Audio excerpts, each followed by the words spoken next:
House of Strauss, yada, yada. It's Nick Wright. You know who he is. You know what he does. You are aware of him. My most controversial guest, perhaps. Although, really? I don't know. I don't know. I don't know. True. You've had some real assholes on here. I hope I'm not the most controversial. That's not my measure of controversy, Nick. I don't think that true. Controversy is achieved through being an asshole necessarily.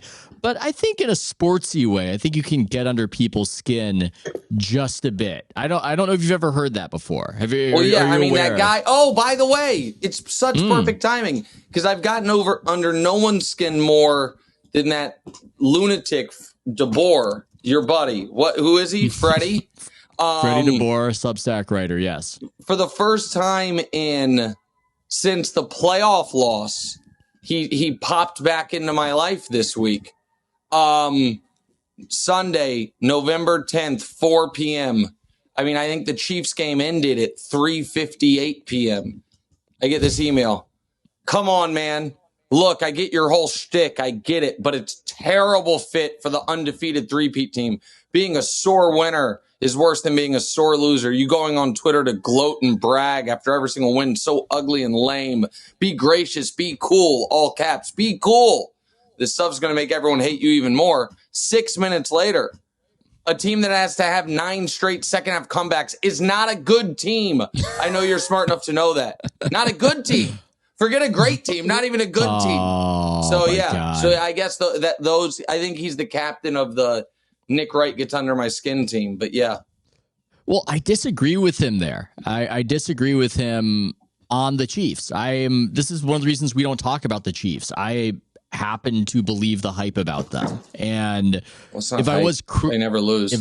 They never lose. Well, I just don't tend to. I know there's randomness and variance, but I don't tend to look at success as accidental. And I look at, you got there's luck. There's some luck in getting a field goal block at the end to win a game as they did. But guess what? The Chiefs prioritize special teams, and much to the chagrin of Anthony Mays and myself, the 49ers do not. And I would argue there's luck in a guy missing a field goal. Blocking a field goal is execution. Now, there's I guess there's a degree of luck in everything. Yeah. But a guy lining up and just, missing it right like Bass did in the playoff game against the Chiefs for the Bills, the Chiefs got lucky he missed that to a degree. But blocking a kick is your guy doing his job and going. And so this is a theme. I've said this on a few pods. I've said it on my show. And I'll say it to you here. Where I think sports media has gotten too hipster, if you will, is totally discounting the value of winning. So yeah. I agree that when people are like, wins are not a quarterback stat, agree that they are part of the overall picture, but they have to be contextualized. Got it. No problem. That there are advanced metrics that can better tell us about how good a player or a unit is. Totally agree. But how good is your team? The record's pretty fucking important. And so I think we've gone too far in the direction of wins have to be a team stat, and they have to be not the end all be all. Doesn't mean that a team that's 8-2 is definitively better than a team that's 7-3, but it does mean that you can't slough off the record entirely as if it's just one of many data points, when for a team's quality, it's got to be the primary data point. So you said a lot right there, and I'm glad you did, because I didn't know how we would even begin to talk about the Chiefs since we agree. And I think there's something big in that. And you can see how hipster analytics people, smart people arrived at this point of trying to divorce winning from the overall team quality. Point differential in a lot of sports is more predictive of future quality than your win-loss record. But once you go too hard on that, not only do you start missing some qualities that allow a team to perhaps win close games, but you start devaluing the sport as a whole. You start engaging in this weird new exercise where the whole point of the thing is no longer the point of the thing, and I don't even know what we're doing here anymore. That is exactly right. And again, like, I do think that point differential is important. I do think that it's predictive. I am interested in, okay, for looking into next season, all right, you were 12-5 and you were 12-5, but you were a 2022 Minnesota Vikings 12-5, and you were a 2023 Baltimore Ravens. I think they were 13, but you know what I mean? You're blowing people out. Got it. Understand all of that. But I think that there is another level, which is teams that are proven champions and teams that we believe have great coaching, giving them the benefit of the doubt of what they have shown, which is, oh, wait, is it possible that if I am coaching a team that every single year plays in the final game of the season or the second to last game of the season, that my objectives in October might be different than a team that's trying to establish itself as a legitimate contender. And so for that team, it might be really important. You know what? We're playing a bad team. We're going to absolutely lay waste to them, give ourselves confidence, announce ourselves the league, as opposed to a team that expects to be playing 20 game seasons saying, we're playing a mediocre team. We're going to use the first half to figure, to work on some things, experiment a bit, see if this goes in our gotta have it playoff run, area, or okay, shelve the double reverse to the 160-pound rookie. That one ain't going to work. And I just think that, and this is oddly, not to bounce around too much, this is a first cousin of my defense of Steve Kerr. When the Warrior fans, you just scream and yell and he's ruined everything and all that. I'm like, man, they have a lot of talent. I understand. I get it, Steph and Katie.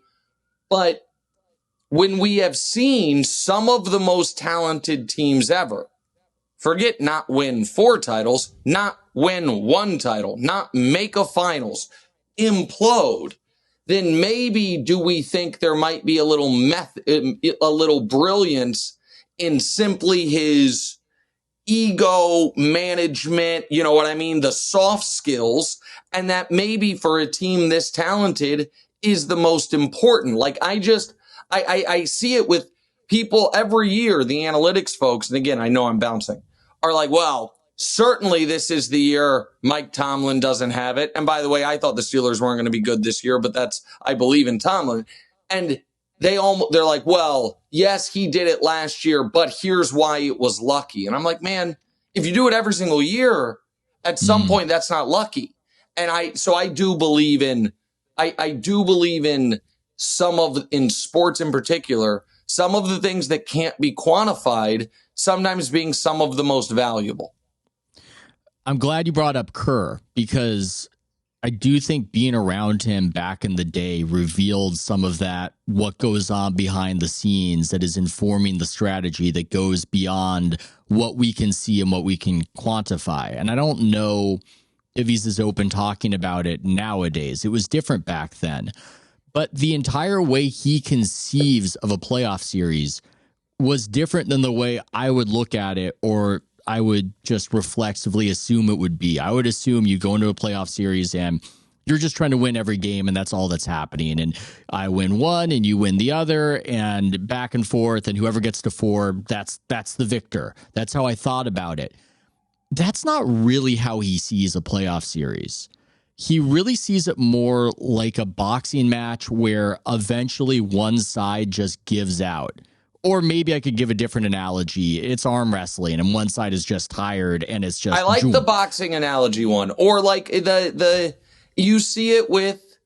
I don't know how many of your listeners are super into tennis, but like the goal of a high level tennis match is not to win every point. It's not even to win every game, and sometimes it's not even to win every set. It's to understand that the critical moments that are actually the fork in the road moments of that particular game or set or match and have something extra in the tank or something you haven't yet revealed available there. This is the version of the LeBron game feel out game. You know what I mean? Like, I'm going to use, if we win game one, awesome. But what's definitely going to happen is I'm going to obtain knowledge. Like, that is, this is also why the whole, like, Pete Rose betting on baseball. It's like, oh, well, if he was betting on his own team, why did it matter? And the answer is because a baseball manager's job is not to win every game. That's actually not what he's supposed to do. And, like, you have to view it in the super meta of, like, this is every game is just one act of the play to try to get to our final destination. And Kerr's thing on, I'd never heard that put like that, but I immediately went to the 2015 finals where the fourth quarter of game 3, which the Cavs won, was actually when the series turned. That was when the Cavs lose game 1 in overtime. The Cavs win game 2 in overtime. The Cavs are blowing them out in game 3. And then the Warriors make a bit of a comeback, adjust the lineup, and then run away with the rest of the series. Like and by the time it got to game 6, it felt like, oh, this series is over. Like the Golden State has won. And so that really makes sense given what you said about Kerr. And he would even talk about it ahead of time. And you can say this because they won, but he would pull us aside and he would say, if they were down in a series, okay, the series is over. Here's why the series is over. And he only did it a couple times, but it happened both times. The Tony Allen Grizzlies series, one of them? That was all the players were saying it was over in the locker room the first time they did that and they took that game. They were saying, not on the record, but they were saying it's done. It's cooked. With the Bogut on Tony Allen thing, they don't really have anything. They don't really have anything for that. This one is over. But the thing with the Rockets, and I'm paraphrasing this whole deal, and a lot happened in that series. I think Chris Paul got hurt, but Kerr was saying, look, conference finals, he's saying they're exhausted. They're exhausted. The way we're playing them, it's Harden, dribble. When you dribble, when you're watching as a fan, you're not really thinking about, hey, that's tiring. You're just watching a guy dribble, but it's tiring. That's a lot of focus. You are spending energy. They have to spend energy to hoist a lot of those threes. As crazy as that sounds, it's harder to get those up than it is necessarily to hit some of those mid-rangers that Chris Paul was so good at hitting. And lo and behold, game 7, the Rockets are just heaving those things. They can't get close. It's 27 straight.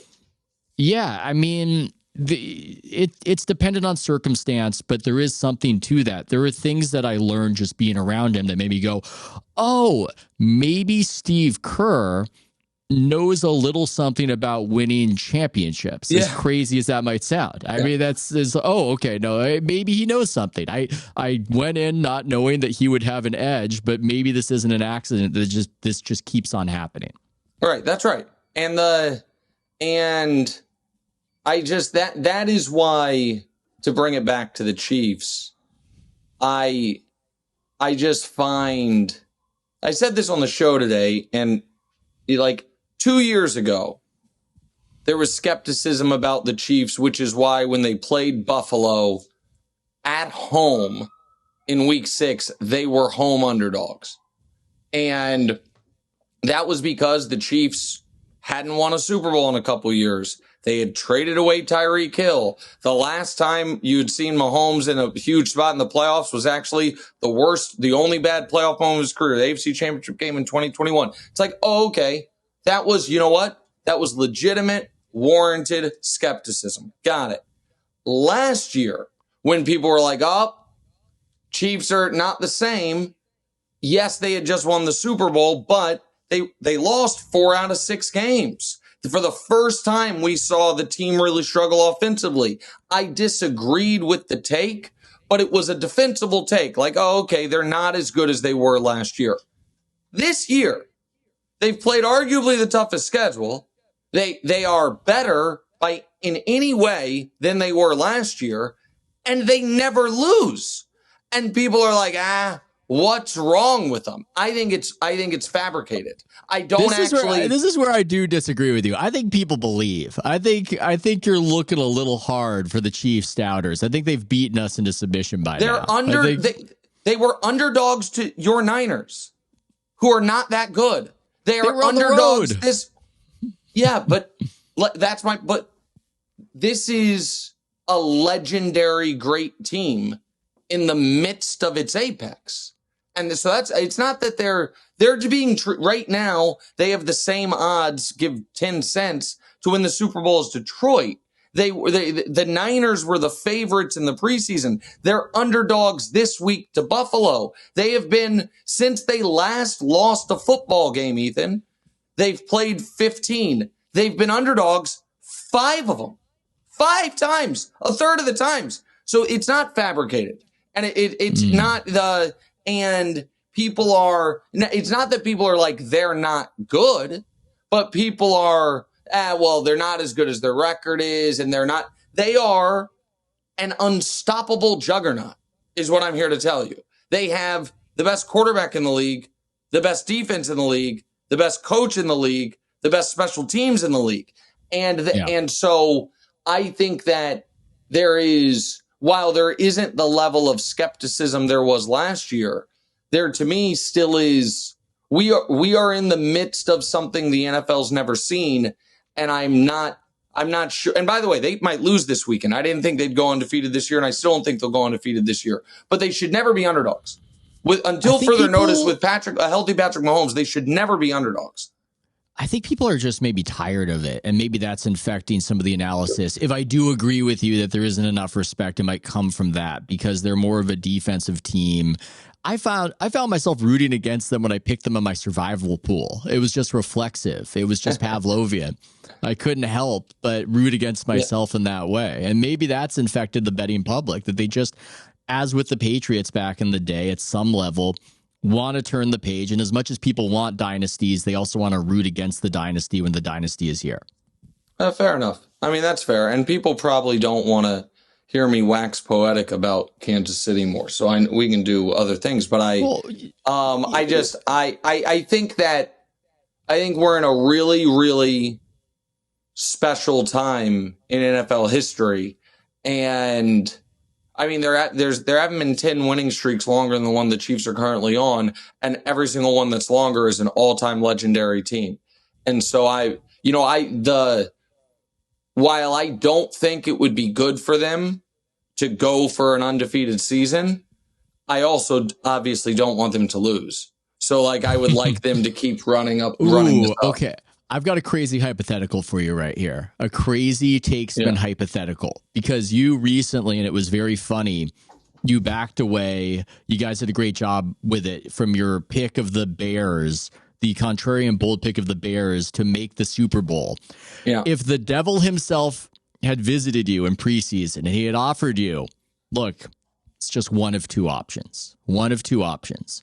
Your Kansas City Chiefs, they repeat again and win the Super Bowl, or your bold pick of the Bears with Caleb, after everybody's doubting it and saying this is a little much, they're going to go to the Super Bowl, totally validate your visionary take, and you've got the power to choose one or the other. What do you do? Well, this is where I'm a bigger Chiefs fan than I am professional. The Chiefs. Professionally speaking, the Bears thing would be way better for me. But I'm in a pretty good spot professionally. So I maybe so that listen, I'm not one of those sports guys who's like, I don't really love sports as much as I once did, or I don't root. I do root and I love sports. So no, it's unquestionably I would pick the Chiefs winning the championship. I actually don't care about the undefeated thing. They have a game in their, they play their 15th game of the year is Christmas Day on a Wednesday at 1:00 against Pittsburgh. After playing the previous week, I guess that would be their 16th game of the year. Playing the previous week on a Saturday. If they're 15-0, I want them to sit people that week. Like I don't want the Chiefs playing on 3 days rest at 1:00 against a desperate Pittsburgh team that's either fighting for the division or for the playoff spot, whatever it is. I'd rather just give them rest. And so I don't care about the undefeated thing, but I deeply care about the 3-peat. I mean, that's real fandom right there. I don't know if I was in a similar position what I would pick, but I'm glad I asked the hypothetical. Also, do I get partial credit if Jaden Daniels, if there is a rookie in this class that takes a team no one believed in to the Super Bowl, do I get partial take credit? Because part of the skepticism was like, oh, our rookies never led a team to the Super Bowl. Brock Purdy almost did it. It's like if I'm just like, well, it literally happened this year. It was just the number 2 pick instead of number 1 pick. The answer is probably no. I don't get credit. I don't think it's going to happen. No. I think it was too loud a take. I think it's too associated with Caleb and the Bears for you to use the reasoning that underpinned the take. I don't know. Well, which do you want to go with first? Do you want to go with some of the weird cultural political cross currents involving your Kansas City Chiefs, or do you want to go with fixing the NBA? Dealer's choice. Which do you want to go? Let's go cultural, the first thing you said, and then we'll do fixing the NBA on the back end. That way we go sports, kind of weird stuff, and then sports. Got it. Okay. So it's bizarre to me that the Kansas City Chiefs are somehow at the center of every national political cross current. And to a certain extent, the Niners are. I mean, it's very Niners Chiefs, where the Chiefs get, a lot of it and the Niners just get like a little bit of it. And I don't understand why it's happening. You've got, I'm just trying to rattle it off the top of my head, the team of Taylor Swift, and she's with Kamala and the Democrats, and maybe there's some Kelsey aspect to that. And that's Kelsey was the Pfizer spokesperson. Yes. And Rodgers went after him. I mean, this is a year ago, but yeah, that was kind of the first one. And that whole thing. And then there's Patrick Mahomes' wife with liking some post about Trump, and then Patrick Mahomes' mom supporting Trump before the election. And then your kicker is entered in. Yeah. You're the excellent Harrison. kicker. Yeah. He's with Josh Hawley from your state. And this is all happening all at once. You are, from what I can tell, more Team Blue. What do you think about this whole thing? Like, does it why? And does it impact any aspect of your fandom at all? I think it would. I think if Mahomes came out as a vocal, hardcore MAGA guy, it would really bum me out. I'm just being honest. Like not if Mahomes came out as like a hardcore Mitt Romney supporter, I wouldn't care. But if he came out as like a hardcore MAGA guy, that would bum me out. I'd still, listen, it's not like it would change who I root for, but I have a personal relationship with Patrick. I consider him a pal. I don't talk politics with him. So that would bum me out, to be honest, just being totally candid. To answer your question of why, the Butker thing, I think, is almost anomalous. I think that it's like very organic. Yes, it just happened. You know what I mean? Like this dude. And listen, I did a podcast on this. It kind of sucks. I did it, and if you were listening live, you heard it. But then it was one of those, technical disasters where then it basically, I don't know. I think it's still up somewhere, but regardless, it wasn't shareable via social because of a technical snafu.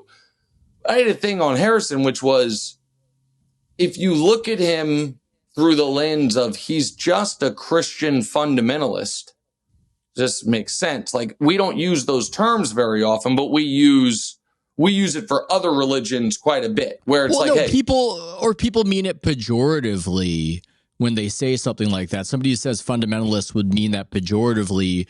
But I think Butker is fairly explicit that I believe in this original interpretation of Catholicism. Right, I'm not an expert on Catholicism, but me neither. He's making that argument. You listen to the whole, and I find the views he espoused abhorrent, truly. But if you listen to the whole thing, he does about 2 minutes about how if after college you get a job that is not in a city where you can go to what do you call the TLM, the traditional Latin mass, yes. And you need to go to a different city. And he was talking to the guys in the room. So he had what I consider wild opinions, but it was across the board. It was like, hey man, this is the literal gospel. This is what I believe. And it's not me. Again, I find it anathema to how I think productive, healthy, equal society can operate, what he espoused. But I'm familiar with the thought process because you see fundamentalists of almost any religion. Any religion has folks who are like, adherent to the letter of the most stringent letter. And he just gave his thoughts, to a school. So set him aside. The other stuff is, I just think the Chiefs are the most famous people related to football. There's only 3 that are still playing. Here would be my draft order. Tom Brady is number 1. Patrick Mahomes is number 2. Travis Kelce is number 3. Peyton Manning's number 4. Aaron Rodgers 5. Rob Gronkowski 6.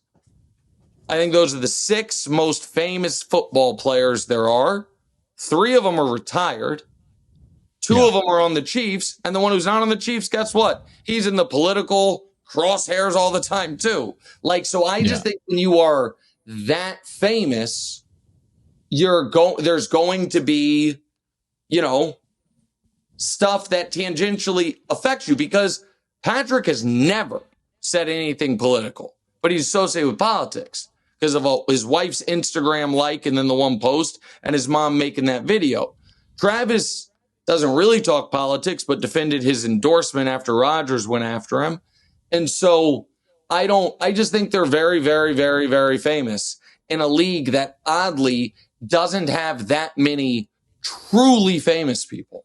I know that sounds dumb, but when I'm talking famous on that scale, we're struggling to create fame like we used to in the social media era. And I think this is just part of that. I mean, even Patrick Mahomes is very famous, is not famous like Tom Brady was famous. It's just a different, if you're famous pre-social media, you're household name famous. Steph Curry and LeBron, I don't know if we're ever replicating that again in the NBA just because of timing. And movie stars, you see it too. The big, the Chalamet still does not hold a candle, I don't think, in fame to Tom Cruise. I think the most famous movie stars are now all 50 plus, like Clooney, Pitt, Denzel, Hanks, Cruise. They're all, again, maybe I sound super dated, maybe. But I think those guys are still the most famous. This isn't your old thing. This is there's a lot of research to back this up, and we've talked about this on the podcast. Speaking of Taylor Swift, she's the youngest person of the people who were famous, that kind of famous, and that's one of the reasons why she has particular purchase. And she also, I'm gonna use a line from Wilds. Wilds has a great ability to occasionally really crystallize something in such a digestible and funny way. And I'm like, as soon as he says it, I'm like, oh, that's exactly right. He was like, Taylor Swift is so famous that her boyfriend's brother's wife is now famous. And I was like, God damn. That's a great way to think about it. I was like, that's true. I was like, she's so famous. Forget her boyfriend being famous. Forget her boyfriend's brother being famous. Boyfriend, brother, wife, who had a little name recognition, and people knew, if you're a diehard NFL fan, you knew who Kylie Kelsey was. But now she's in commercials. And so that's a level of fame that only, is the only athlete that mirrors that LeBron. I don't know. LeBron and Steph. I think LeBron and Steph. LeBron and Steph is maybe the only 2, and and I don't even know if they get there. She might be on a level. It's where it's her Obama, Trump, Beyonce, the Pope. Like, and the Pope, I just think the name the Pope. I don't even know if people recognize the Pope. No, I mean, I learned about the TLM from Butker. I'm not exactly an expert on who the Pope is. I do want to not leave culture warville just yet, because it is interesting, because I understand having a different politics from Mahomes, who you've got a relationship with, and a different outlook, how that could be something that you could dislike. But I wonder, most people in Missouri, most Chiefs fans probably support that guy who you do not like. Support Trump? Yeah. I mean, most Chiefs fans, yeah. I mean, I do think we do a bad job in the media, just to be fair, of an election 4 years ago. As you put it, the blue team wins by 4 million votes, and we discuss it as gotta make sure we're reaching out to all parties, big tent. Election a week ago, the red team wins by 2 million votes, and it's an absolute wipeout, overwhelming mandate. So I think there is sometimes the scale of it. We are truly a 50-50 nation.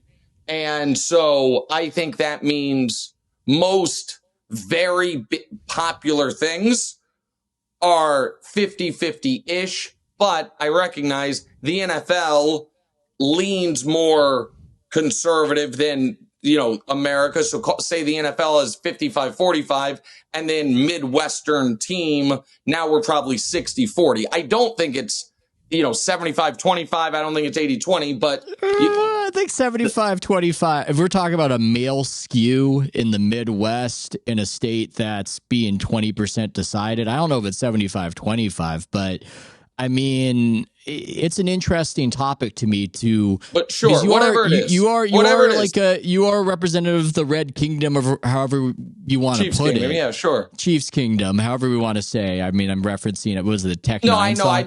I only said it because I didn't want people to get confused, because I was saying blue team, red team. But go ahead. Gotcha. Yes. There's an interesting thing about being a member of a community in a way whose outlook is just wildly divergent. And I don't think that's a bad thing at all, but I just wonder how you process it, or if you ever think about it, or if it's just not even part of how I don't ever think about it. Well, there you go. Say you're more what? Neurotic than you are. Listen, I don't, I feel like my political leanings are very similar to my biases in sports coverage. I'm not obligated not to have them. I'm obligated not to lie about them. And the fact of the matter is this, I grew up on picket lines. My dad ran the firefighters union for the better part of 30 years. I am a tried and true Midwestern Democrat who has, as an adult or young adult through adulthood, made the strive for further racial and societal equality a huge part of the kind of foundation of who I am as a person. And so I would say, compared to, the average American, exceptionally liberal. And the idea that I should have to hide that or be ashamed of that is, I'm not saying you're saying that. I'm just speaking you publicly. Should be ashamed. You should hide how you feel. The idea that,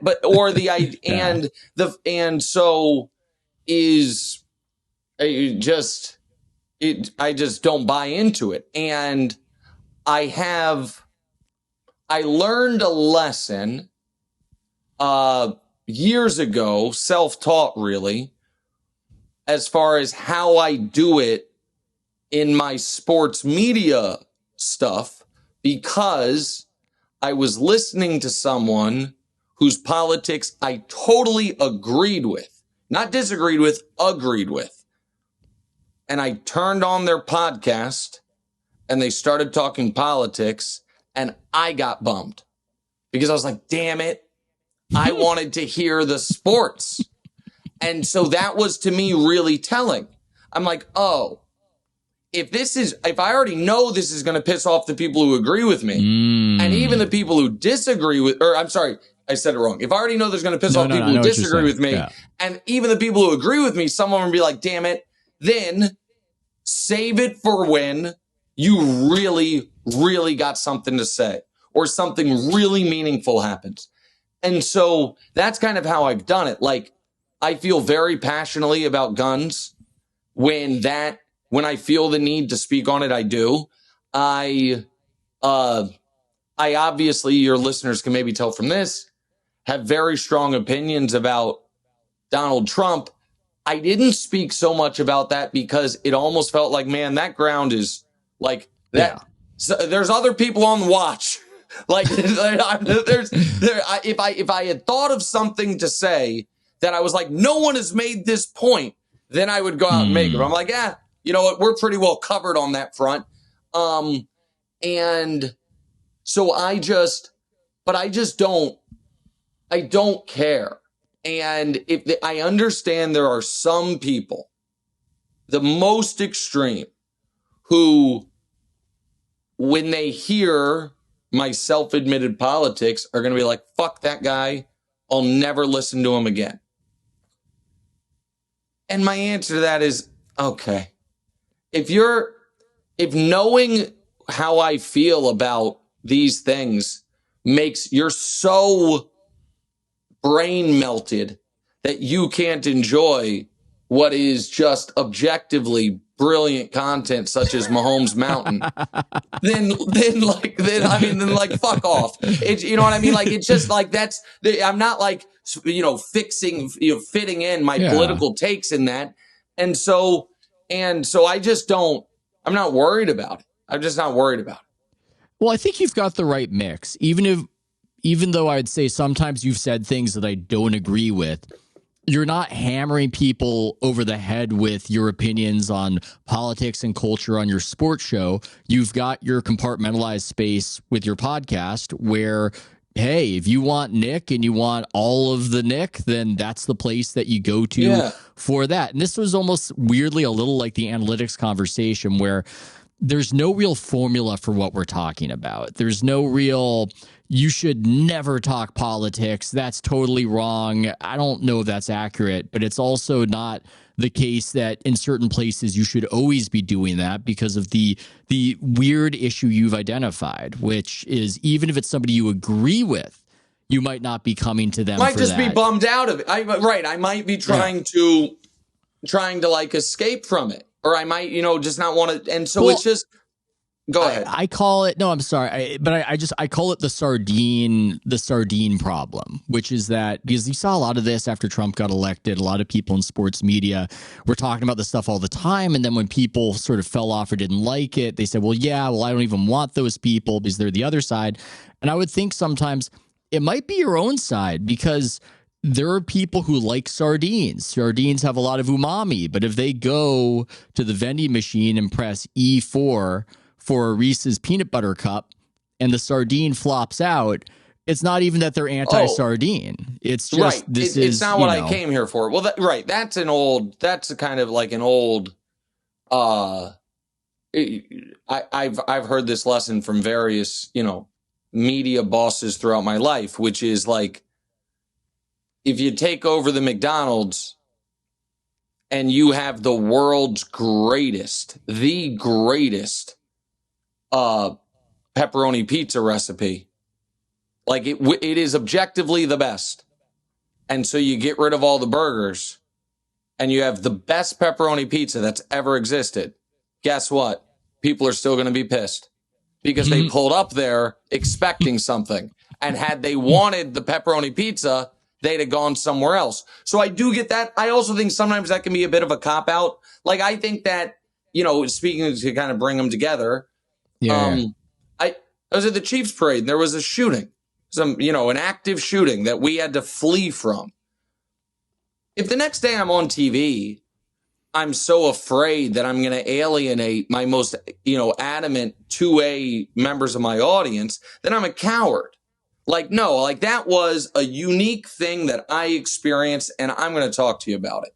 It would be weird if you were already angry that the Niners were favored in the next Super Bowl on that particular episode. That would have that would have not fit. That would have been strange. Right. And so, and I don't, I have very, very strong political opinions, and I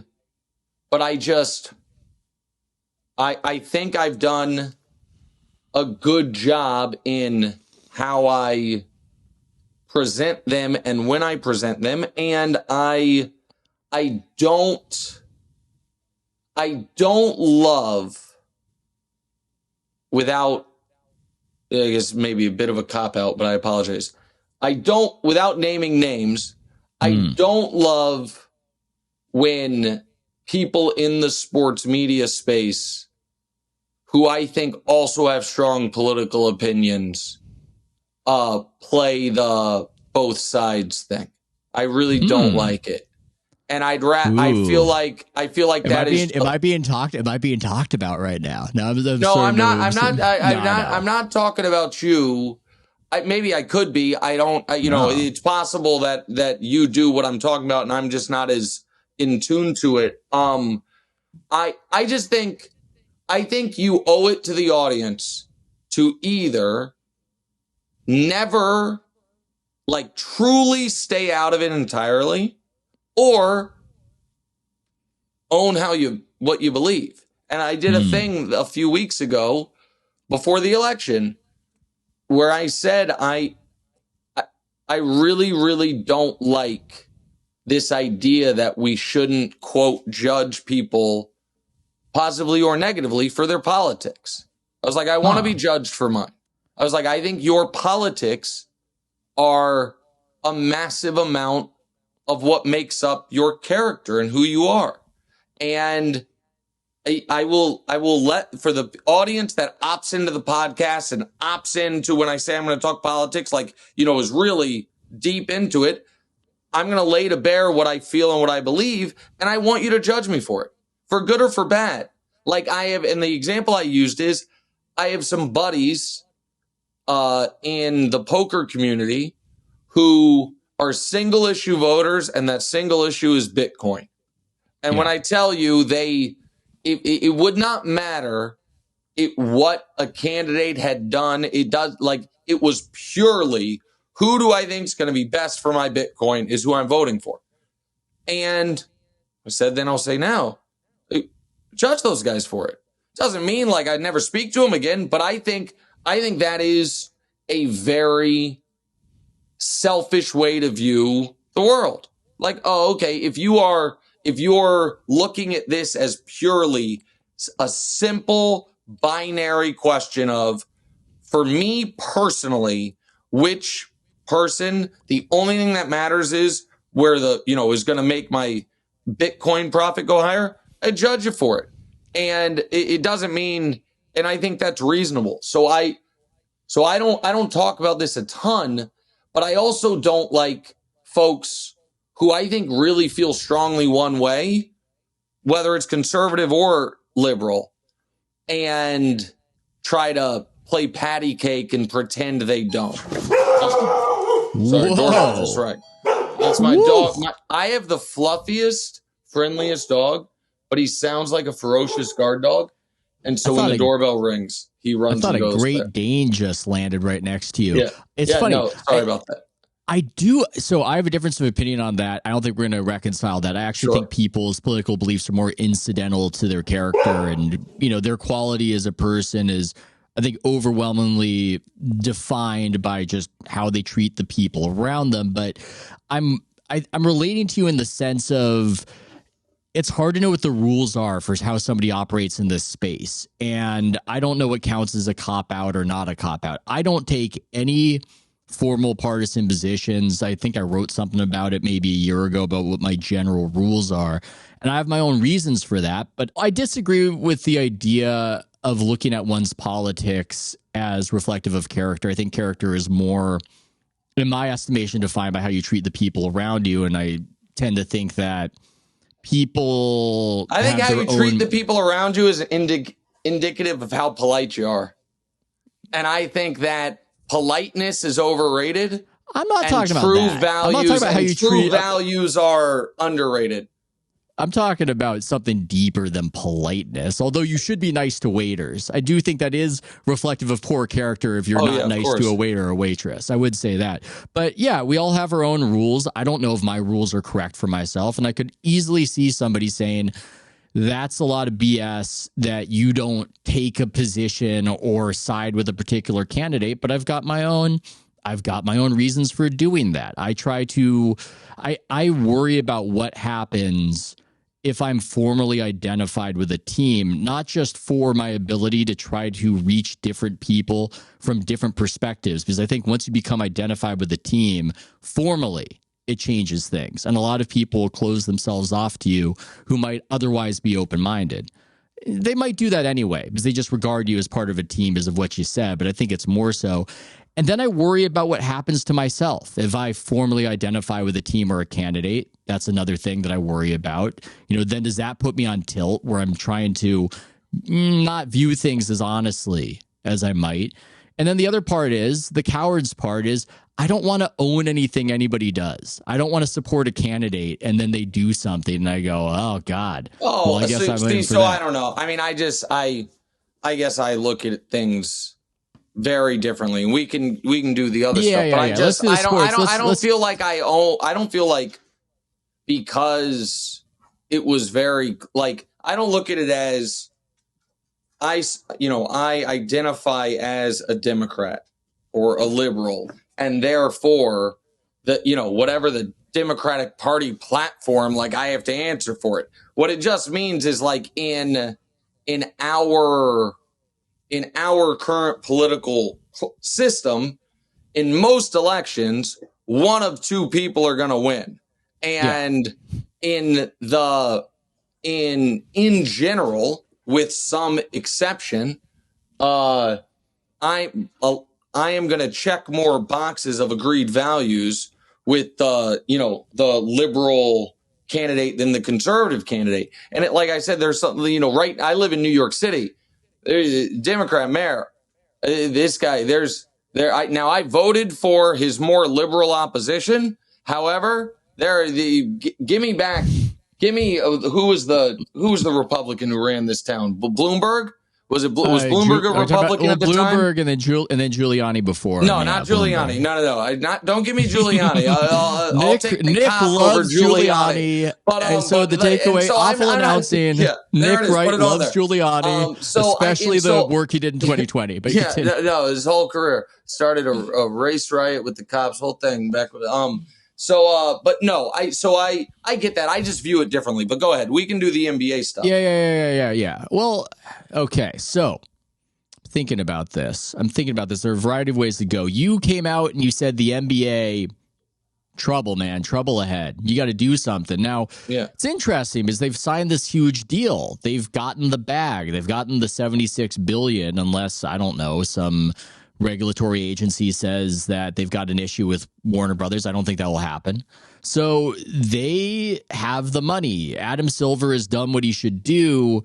You're sounding the alarm, though, that this is a little tenuous. I think it's really interesting that you were sounding that alarm, Nick, because you're somebody who talks about sports and has finger on the pulse of what people are into. Are you detecting a bit of a slide of the NBA from the national conversation? Is that rooted a bit in what you're saying? So a few things led to it. One of them was my own lack of excitement.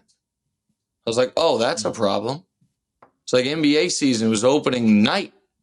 And I was like, like I cared, but I wasn't. In the NBA, for almost my whole life, the NBA was my clear number one. I think a lot of people, still associate me more with the NBA than the NFL because they got to know me because of my LeBron takes on Cowherd. And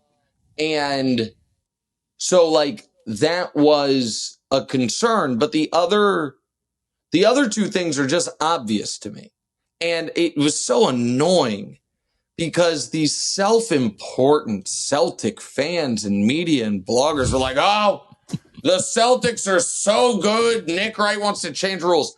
Boston folks, I honest to God, do not give a shit about if you guys win the next 3 titles. I had a position years ago that the Celtics I thought were a bit of a, Danny Ainge was running a bit of a hope-based Ponzi scheme and was always, and so I made the point that they had not had the success that I thought people thought they would have, and they won the title. And so, years later, so bully for them. It's nothing to do with Boston. It's a very obvious point that I made sitting on stage at a Sloan Analytics conference to Daryl Morey 6 years ago, which was, I saw this train coming down the tracks. I was like, hey, obviously 3s are worth more than 2. And you are figuring out, and it's just going to snowball, that there's probably no upper bound to how many 3s you should shoot. That is the right way to win. Your job, the coach's job, is to win. However, the reason you want to be the coach or the GM is because those jobs pay millions of dollars. And those jobs pay millions of dollars while the coach and the GM of an ultimate Frisbee team pay nothing because the NBA is a good television product. And I'm here to tell you 100 threes a game is a bad television product. What do you do? And Daryl said, honestly, not my job to worry about that. My job's to win. It's the league's job. If they need to change the rules, change the rules. And I'm here to tell you, better fucking change the rules. Because it is no different than if midway through last season, the Eagles, instead of going into a spiral, had got the tush push to where instead of it being an automatic 1.5 yards, it was an automatic 4 yards. And so they ran it every play of the game. It's not football anymore. It would be up to the league to snap change the rules. And if they didn't, it's like, well, whatever. And then at the beginning of this year, half the league's offense was the tush push. You got to snap change rules.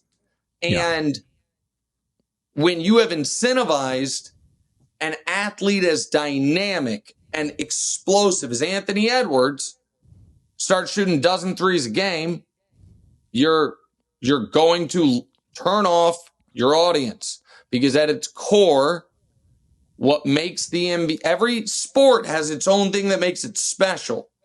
And the NBA, the best athletes in the world.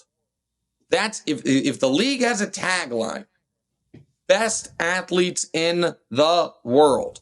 And that means dunking on people. That means that a style, and where everyone doesn't play the exact same style. It's just bad for TV. And so that's one major concern that I said, if Adam Silver needs to be a wartime consigliere and take a page out of baseball's book. I don't care how intermittently unpopular this is. We are drastically changing the rules because just like in baseball, the smart thing was the shift and this and that and all that. And he's like, well, okay, great.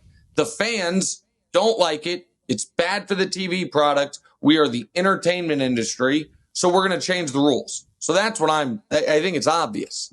100% agreement. And I think baseball got there because it's less popular with media people than basketball, which resulted in more pressure to do something. I think if there were more alarm bells ringing off about, hey, what's up with the NBA, then the NBA would have felt a little more inclined to drastically change. And I think it was good of baseball to make those changes and to prioritize aesthetics. I don't think anybody right now, or at least very few people, are going, oh, I miss all those shifts. I want all those shifts back. I need all those shifts back in my life. I think people like it when when the batter rockets something right up the middle, that it's a hit, as opposed to a guy is just standing there. And I think it's good to preserve that and to just have something that feels like the sport. I think sometimes when people criticize analytics, and they almost make this different argument than what they're feeling, they're saying it doesn't work. I think that happened with the Celtics. I think there was too much Celtics doubt on what people might have been saying. Well, not saying, it was really more, I kind of don't like this. I don't want it to work. Right. Yes. Or it works too well. Or it's just like, it is. And listen, I'm saying there are a few like drastic changes they could make. So the one everybody says is eliminate the corner three, have the arc be a true arc. Yeah. I don't think that's a far enough measure. There's the one I said on the pod, which I sure as hell would like to see him try. I don't know. It's the simplest thing, because the obvious one is change the scoring from 3s and 2s to 4s and 3s. That instantly fixes it. But A, people hate math, and B, it ruins the record books. So it's not going to happen. Making dunks worth 3 as well is a interesting way to try to split it.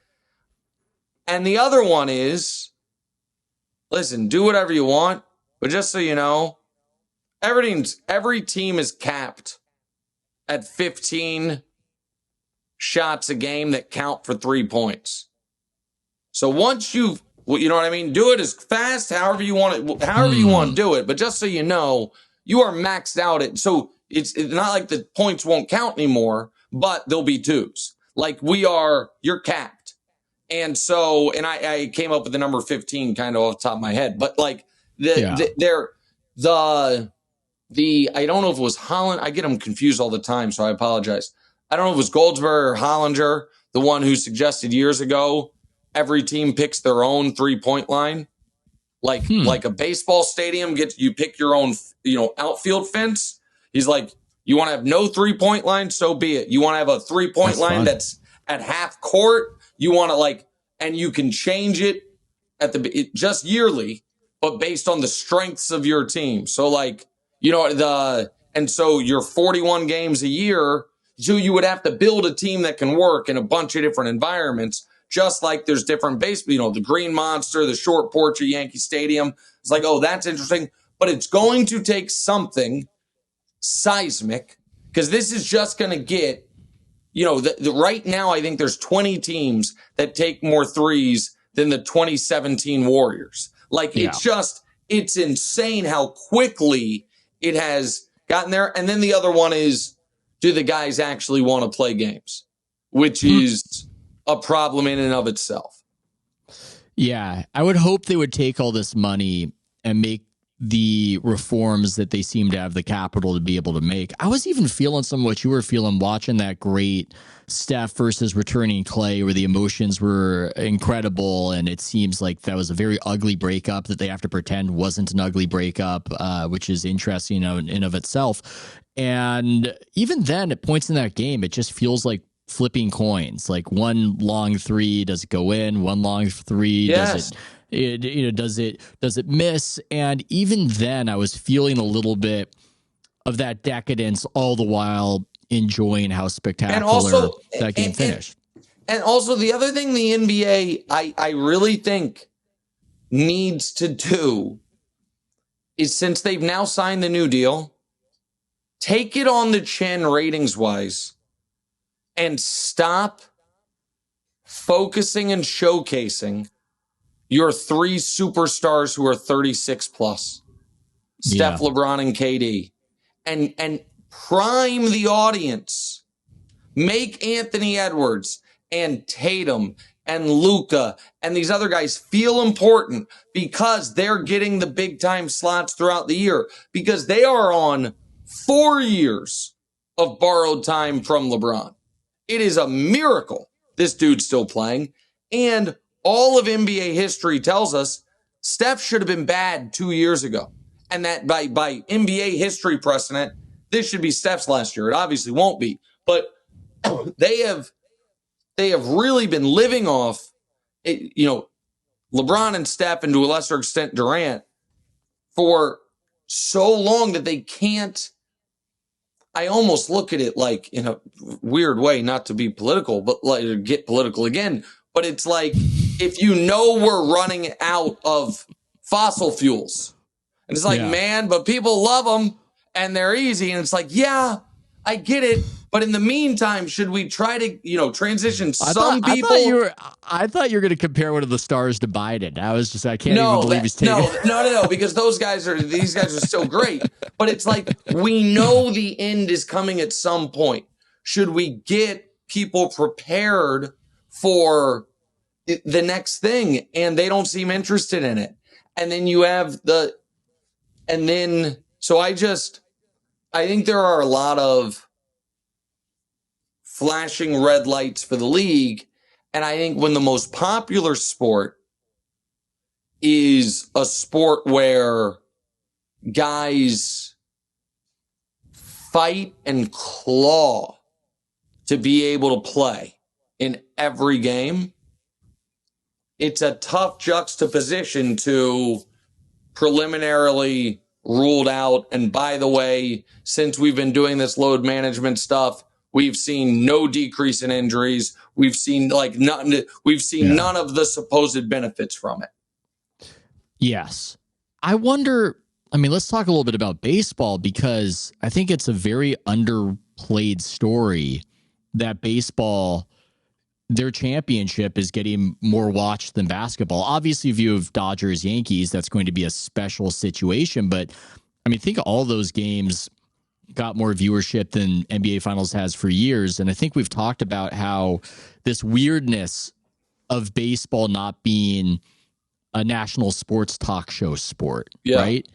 And you guys had the rights for that World Series, so I'm sure you thought deeply about it. I wonder, is it crazy to think, could you just manifest baseball as something we talk about throughout the week? Is that impossible?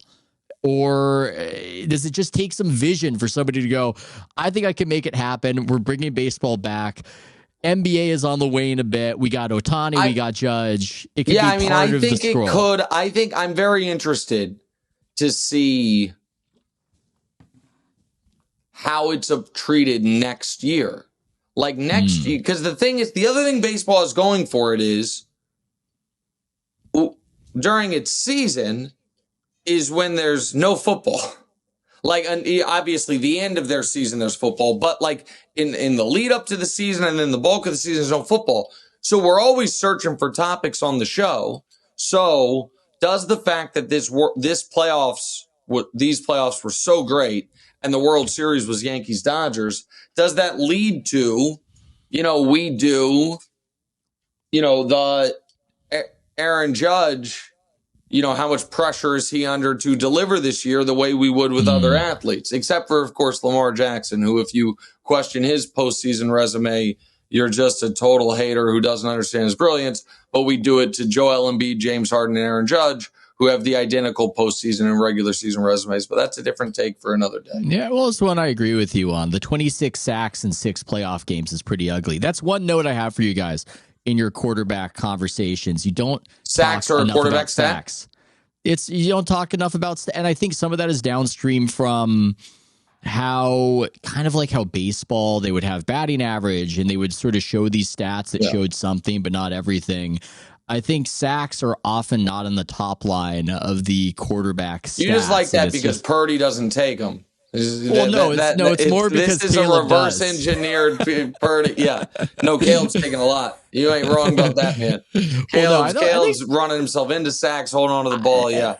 No, I think Purdy might be middle of the pack. I don't know where he's at, but Mahomes has always been very slippery in that way. But this is a digression. We should hit a couple topics, and you're a busy man, and I got to pick up the kid. Okay, let's see a quick one. You guys have such great chemistry. You talked about how you've got a jovial show. Your Mangini might have been getting under your skin, and that's a problem because it's a fun show. I know you guys are good. There are weird shows out there in sports talk where sometimes the hosts don't like each other, and that's part of the appeal. Could you ever imagine yourself in one of those that actually worked? This is a strange, fanciful that question. worked. I'm fascinated by anti-chemistry. I'm fascinated by chemistry. So I think, I think I could do a show. I think the only way that show can work is if it is a truly old school's the wrong word, but original first take, undisputed style, tete-a-tete, almost scored arguments debate show. Like if that is the setup where it is going to be one-on-one pugilistic sports arguments, you don't have to like each other. I don't think. I don't know how any other show could work like that. But I think like let me pick someone I actually love and a friend of yours friend of your show, so it's clear that I'm not, shit talking anyone.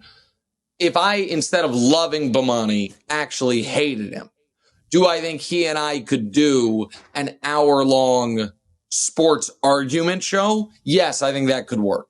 But that's the only type of show that I think could work if you really hated the other person or didn't like the other person. I think that's the case, at least for my own taste. But then there are these weird sports podcasts, and sometimes not even sports podcasts, where fans like arguing about whether the hosts like each other, and it's something people like to fixate on and ruminate on. I feel like I'm so in the dark. Are there like shows out there that you're thinking of where it's like, oh, these guys don't like each other? Are you going to say one of them? No. Oh, damn it. I'm not going to say.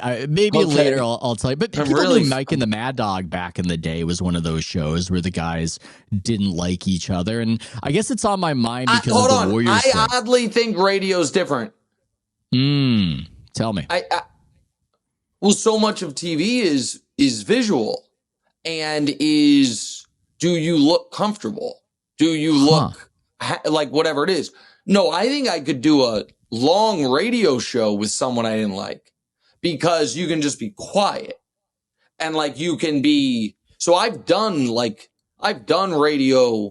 The only actual radio partner I ever had was the show called In the Loop in Houston with John Lopez. And I love that man with all my heart. But I've done radio shows, individual shows with people I didn't like at all. And that's different because it's just, it doesn't matter what you're wearing on your face. And you don't have to, if someone says something you find either abhorrent or ridiculous, you don't have to like, you know what I mean? Act. You can make, so I don't know about podcasts. So like, yeah, maybe there's plenty of, just audio podcasts where people don't like each other and it plays great. Mike and the Mad Dog, I get it. Like, and that's, a long time ago, obviously, but I just think I think it'd be very, very hard to do a TV show that's a collaboration, where people don't like each other. Yeah, I think you're correct. And it's this thing too, where when Shannon and Skip had their attention, people like sharing those clips and they go viral. But I remember seeing that and going, yeah, that's interesting when it goes viral, but I don't know if I want to sit when those uncomfortable moments are happening. And like Shannon and Skip, listen, people I think make way too much of that breakup personally. Like the posters, they're in boxing gloves. Like it's 2.5 hours every day arguing with each other. They did it for 7 years. Like how long do people think a show like that, you argue with someone every day for 15 hours a week. And then after 5 years, be like, yeah, let's do some more. And that's what they did. But one of the keys to that show was at the beginning of every show, they fist bumped and they really did like each other. And then at the end, obviously you got away from them. But so like, I think became hard. I do think that is still though, the only type of show you could do or I could do. I shouldn't say for other people, for me. Like, I don't think I would have to like my debate opponent if I'm just trying to win. Well, I guess we'll end on this. How are you dealing with the expansion of your show? Are nerves fraying that you guys have, going from 90 minutes to 2 hours? Yeah. Are you show, fighting? Remember, no, are the Beatles breaking up? No, keep in mind, show used to be 3 hours before it was Wilds and Brew. That show used to be 3 hours and started at 6:30 in the morning. Wow. So that was 6:30, 9:30 a.m. That was pre-pandemic. And then during the bulk of the pandemic, it was 2 hours. It was 7:30 to 9:30. So the 90-minute thing was like, it's just how it happened when we moved to afternoons. So 2 hours always, for the type of show we have, 2 hours feels right. 90 minutes always felt a little, and I know it's crazy because a lot of shows are a half hour long, but just the way we do it, 90 minutes always felt a little tight. And even though we used to do a 3 hour show, there have been some times because of live event or whatever, where the show gets kicked to 2.5 hours. I'm like, oh man, this thing's long. Like, we're stretching here. Which is so funny how your brain works, because I've filled in for Colin weeks at a time, and that's 3 hours mostly solo, and that doesn't feel that long because it's such a different animal, like the monologuing and whatever. But no, the show, I feel great about the show. I love the show. And if I may be self-congratulatory, I see a lot of aspects to our show, filtering not so lightly copied into other shows on other networks. Yeah. And I take that, at one point in time, I used to get super bothered. Like, they stole that. Like, that's but now it's a compliment. I'm like, oh, people like it. People like it, and it's fun. And I think so. No, you know how I feel about Wilds and Brew. I've talked about it. You wrote a really, really nice article maybe a year ago about our show, which I really appreciated. And yeah, I'm proud of it. I would like us. Wilds are going to be so mad at me if this piece right here gets aggregated, but I don't care. I would like to be nominated for the Emmy. Every year I look at the shows that are nominated in our category, and I'm like, I don't know that we'd win, but I feel like there's at least one or two of these that we're better than. Like, I'd like to be nominated for the Daily Sports Talk Show Emmy. And I know it's dumb, and I know that is something that is theoretically mortifying to say out loud, but there's no, there's no trophies in our business except for, I guess, that. And I get it. You're swimming in the now every day. You're swimming in the now. Actually, that's one of the interesting things about your show is that you sort of merge the now with what's going to happen in the future, and that's a whole other conversation. I understand wanting some sort of marker that you guys frankly deserve. It's a great show. You know how I feel about it. You're one of our biggest supporters, and I appreciate it. Yeah, I don't know. I just want to be nominated for an Emmy. It just seems dope. And I see like Bomani does like interviews. His Emmys are behind him. Acho does interviews. His Emmys are behind him. Costas does an interview. He's got 100 Emmys. I don't even care about the statue or need to win it. And those guys, I think, won Emmys for individual stuff. I know Acho did. I think Bomani did too. I just want the show to have people be like, hey, it's kind of a different version of it, but whatever. Like, it's fine. I shouldn't say that. I said all this. This is going to be here's a prediction. The two most, my draft picks of aggregation. Number one draft pick of what I'm guessing will be aggregated. Number one draft pick. Okay. Is going to be Nick Wright begs for an Emmy. And number two draft pick is going to be something about my politics. I think those are the two most likely. And I was haunted the entire time after we had that conversation. That felt like a good conversation. But the entire time, I was thinking, did I do that right? You just don't know. Politics is murky. I don't even want to get pulled back into the whole deal. I don't care. Yeah, who cares? It doesn't matter. This has been great. and I appreciate your time. And did we not cover everything? Is there anything we should have? No, we covered everything. We covered everything.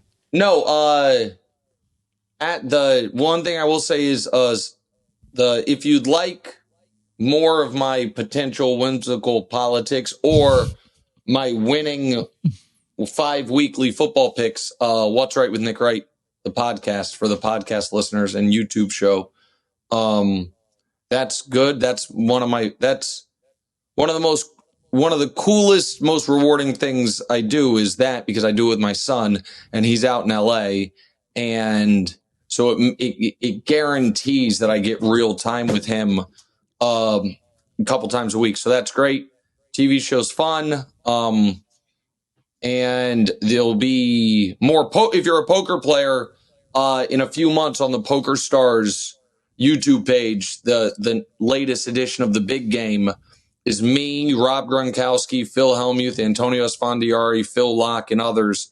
And I play a 6-figure pot with Antonio Esfandiari, so you can see how that works out. So there's all my plugs. I should have set you up for the outro, but it's okay. I'll give you the proper send off. Nick Wright, massive Rudy Giuliani fan who is begging and desperate for an Emmy to validate his sense of purpose. That's in like the world. a great 2 truths and a lie. Like one of these things is exactly correct, and the other thing is exactly the opposite. See you, Ethan. Be safe. Thanks, Nick.